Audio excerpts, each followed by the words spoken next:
got a great idea, kids. Let's do the show right here. Yay! Hooray!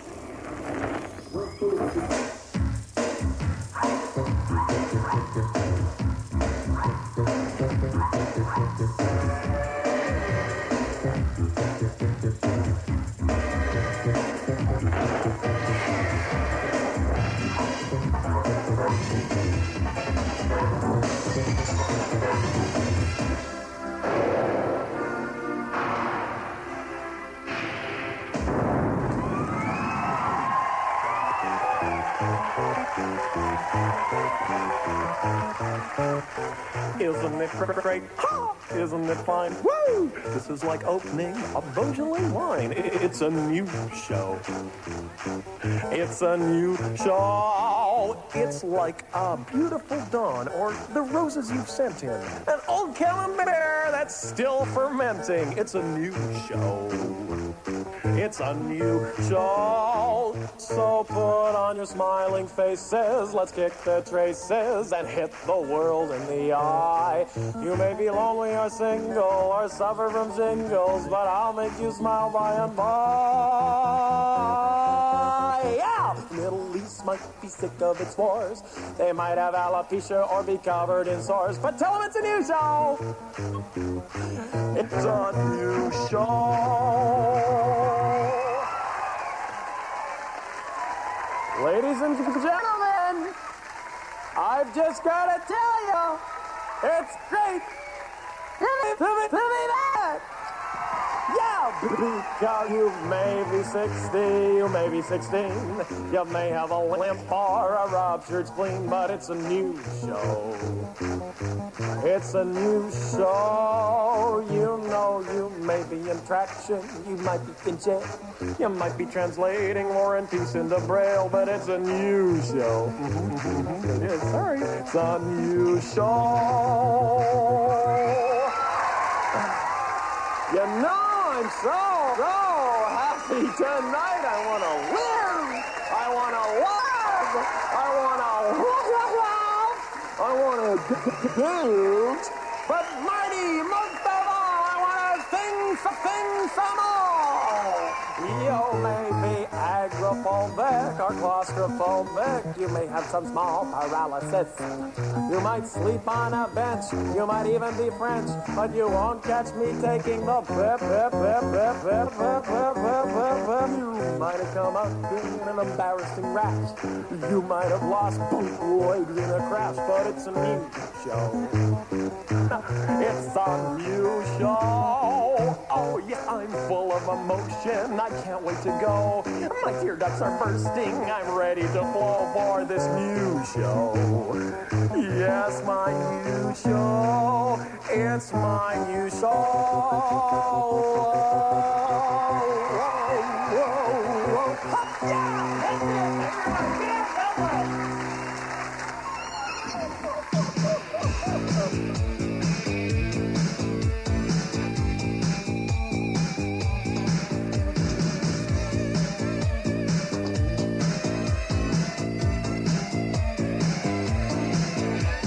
Yes, this same show, this one that's coming at you all across Britain and America, coming at you in your living rooms right now, is being watched by people all over the world.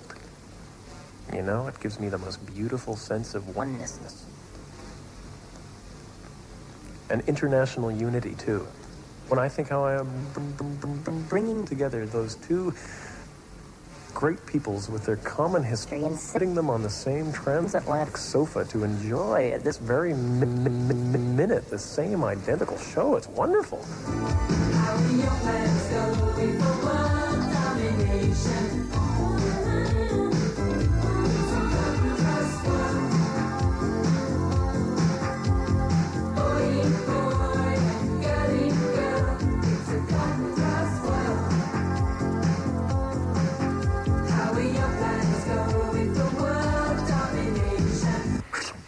And later on in the show, we're going to be hitting you with some of this.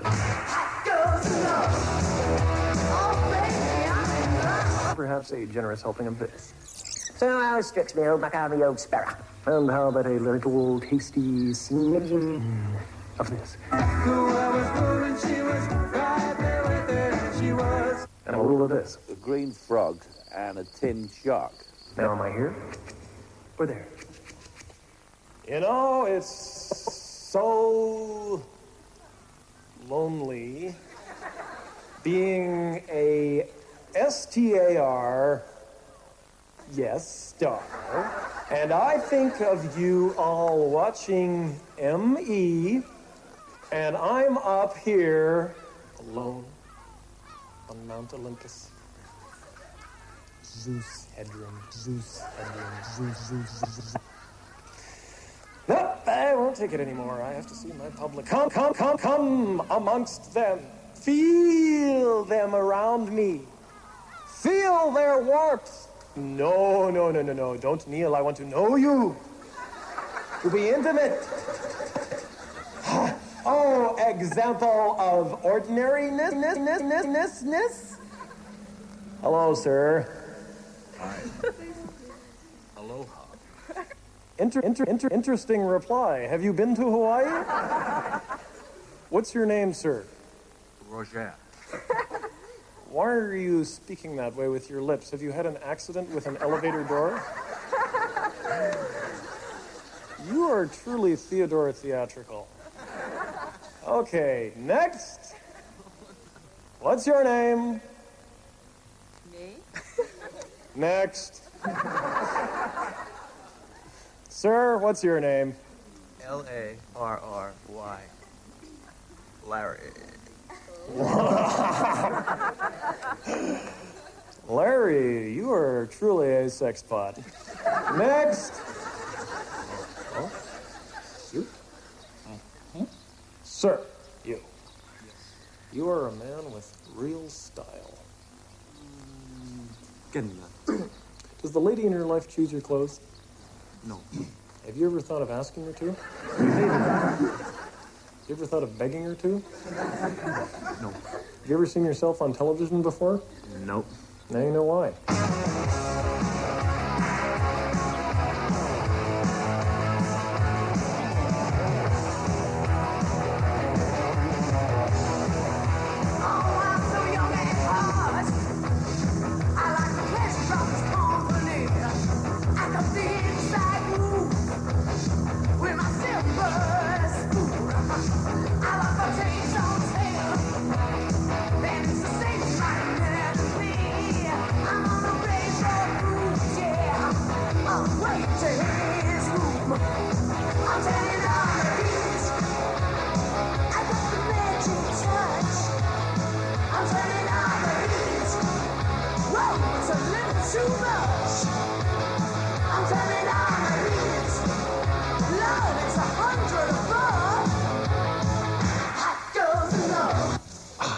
Isn't it beautiful? The cock crowing its familiar morning call, the gentle chirp and the early bird and the faint hum of the bumblebee. Yes, just three of nature's wonders, the beautiful sounds of a beautiful country.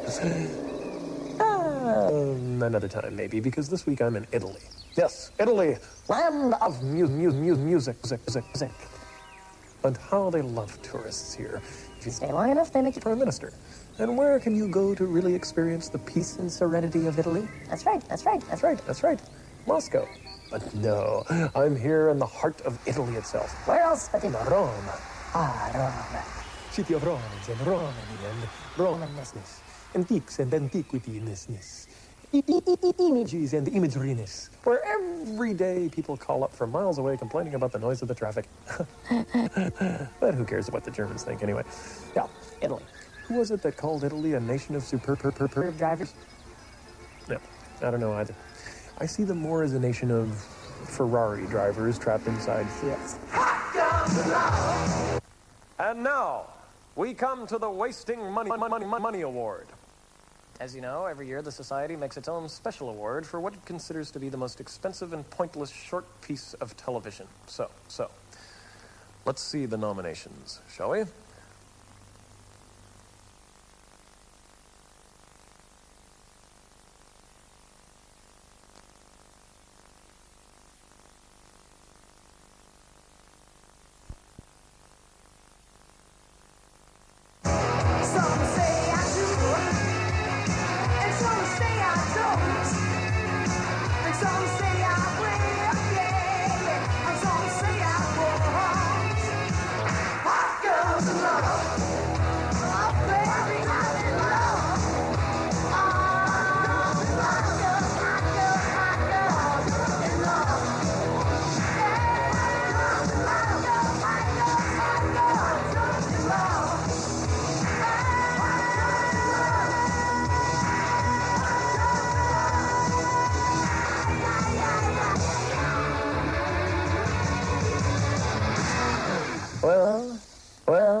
of the Renaissance. Great painters, great architects, and such painstaking builders who will sometimes take centuries to actually finish a building. Builders with a sense of humor. Sense of humor. Builders conducting a lifelong battle against rising damp. Let's not forget music. Who sing. And of course, the Italians love their music. They love to hear the tremolo, falsetto, and vibrato, battery operated, of course, of the classics, especially from the loudspeakers of their ice cream vans. And finally, Who could be as emotional as the Italians. How many times have I seen an Italian suddenly burst into tears at the drop of a government? It's such a talent for business. Every year they sell thousands of gallons of colored water across the world and call it Frascati. And so, We must leave Italy with its... okay, who pinched me?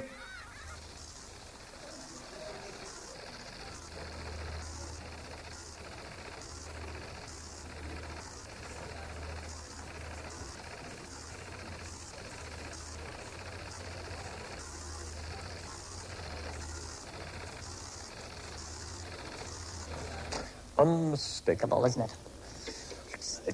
Yeah.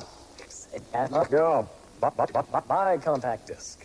Yes, with the power and sensitivity of CD, and with well-trained ears, you can pick up every sound that occurs in the recording studio. Listen carefully to your favorite track, and you can pick up the most delicate sound, like the sharp twat, twat, twat, twat, twat, twang from the bristles of Phil Collins' stubble. Yes, hear it actually growing as he plays. Hear the squeak of plastic as Michael Jackson blows his nose. The murmur of Rod Stewart's latest girlfriend having reading lessons in the studio next door.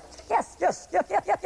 Compact disc opens up a whole new oral universe with the soft creak of Lionel Richie's leather boxer shorts, the squeal of tortured rubber as Prince suddenly changes sexual orientation, and the pitiful cries for help from the cave rescue team trapped in Madonna's navel. See what you're missing.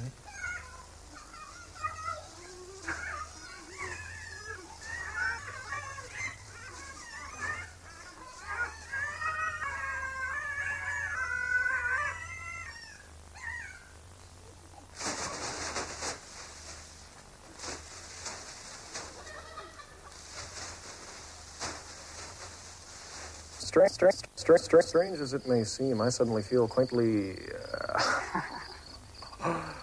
humble. I sense that I've become imbued with the aura of a kind of, how shall I put it right off the top of my head, star without portfolio. And why? Because I now realize that there has come a time in my life right now when I've got to take a hard look at the pedestal I sit on,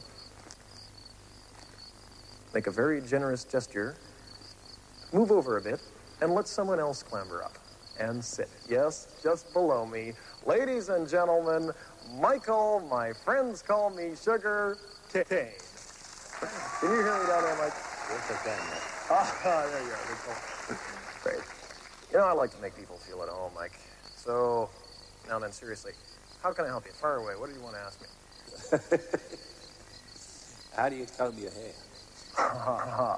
With a pitchfork. Now, Michael, bear with me. Yeah. Because I'm just going to casually throw a word out now. Yes. Golf. Don't say anything. Just mull it over, and we're going to come back to it. All right. So how strikes me, old Macavity, old sparrow. Oh, top of the morning to you, Squire. Thank you. That's Irish. Top of the morning. Bottom of the morning to you, mate. Right, lovely. All right, I'm going to put my interviewer hat on for just a moment, just for appearances, and ask you about your glasses, stroke, shades. But did you adopt the Harry Palmer specs as a bit of a, how shall I put it right off the top of my head, trademark? No, I dropped as a disguise, really, because I was going to do a series as a character of 3 pictures. And I noticed that Sean and Connery got stuck with the Bond.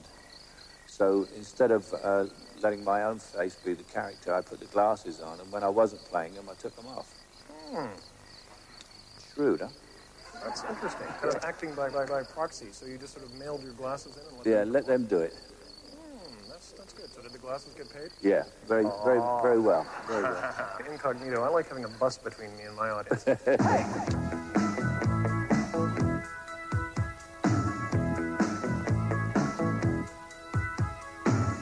she was lying in the grass, and she could hear the highway breathing, and she could see a nearby factory. She's making sure she is not dreaming. It's a personal little beach ball I'd like to throw about, kick along the sand, maybe smack somebody in the face with. What was your very first ambition, apart from the girl next door? The girl next door to her, I think. You know, there's an old lawyer's motto, never ask a question you don't know the answer to. Well, I'm going to break it. And ask. Golf. What's your handicap? My handicap with golf is I can't play it. I once tried to learn how to play it, but it seemed that golf is one of the most unnatural things you ever have to do. You have to twist your hand around and do this, and then bend over like that, and then hit a ball 300 yards. And I couldn't manage it. Really. You can smack a ball 300 yards and you don't like golf? No, I said you're supposed to. I couldn't even hit it. Well, I think that's the object of the game. Yeah, and also I think for me golf is a waste of a day. See, I think there's a great need in the cinema for a movie about golf. Yeah. And I enjoyed the golf scenes in The Great Gatsby. I don't know if you saw that one. I saw The Great Gatsby, and I don't think the golf scenes helped the picture. You don't think so? No, I thought it was the highlight of the picture. The picture didn't do too well anyway. Well, no. Bob Redford looks pretty good in a backswing. Yeah, but they still didn't pay to see him do it. Don't you think there's a little mileage, though, in a movie about the big money golf circuit? No. You don't think we could get together on this? I have a little script treatment I'd like to show you after the interview. I don't think there's any money in any sports movie. I really don't. I've never seen a sports movie that made a fortune. But have you ever read my screenplay about a big-time golfer, The Fourth Hole? No, I haven't, Max. Never did. Are you sure? And you just forgot about it? No, I'm sure if I'd read it, I would have remembered. Okay, that's an interesting reply, Mike. You strike me as being, how shall I put it right off the top of my casting couch, ideal for the part. I mean, I think you could play Jack Nicklaus to a T. It's great. Yeah, great. He'd have to do the stunts, I tell you. Well, now, I don't want to throw this quote in your face, Mike, but does this ring any bells? See the lights of the neighbor's house. Now she's starting to rise. Take a minute to concentrate, and she opens up her eyes. Dad warned me never to take a job they could invent a machine to do, so I figured no one could invent a machine to take over from actors. Right, that's exactly true. That's exactly true. Okay, so how does it feel to be sitting there looking at me? Well, if you've seen some of the actors that I've acted with, I figured I've already acted with robots, I tell you. Really?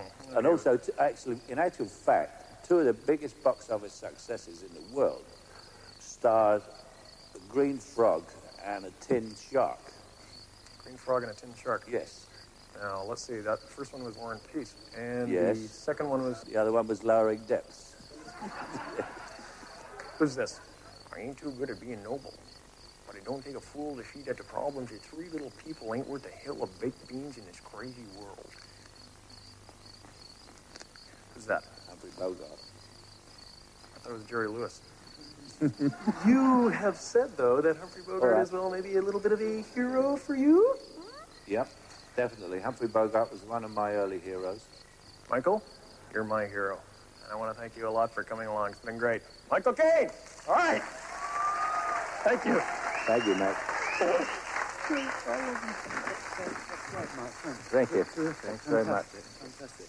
I really loved it in Day of the Jackal, by the way. Oh, thank you very much. Ian, do you know what this means? Yes, yes. In the 12th century, the English longbowman was a great soldier. And if the French took one of them prisoner, they had to cut off this finger so that they couldn't pull the bow back, you see. And just before the Battle of Agincourt, all the English longbowmen were lined up and they looked at the French and they all went. Not many people know that, do they?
know a lot of you youngsters are watching my show still growing up, still at school, and maybe you'll take a little advice from me, or you wouldn't take it from your mom and dad. So, here goes.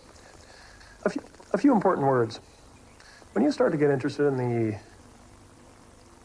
opposite sex, and one of them suggests taking a little walk behind the gym to show their thing, well, it's your decision. It's up to you. But remember this. It's probably the last time you're going to get to see it for just a couple of comics and a bar of chocolate.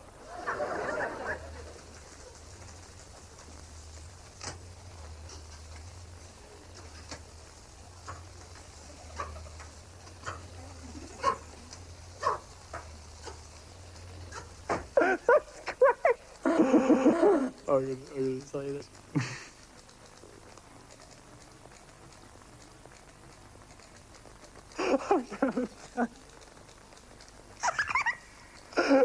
Joke. Oh, I was over in Frankfurt the other day.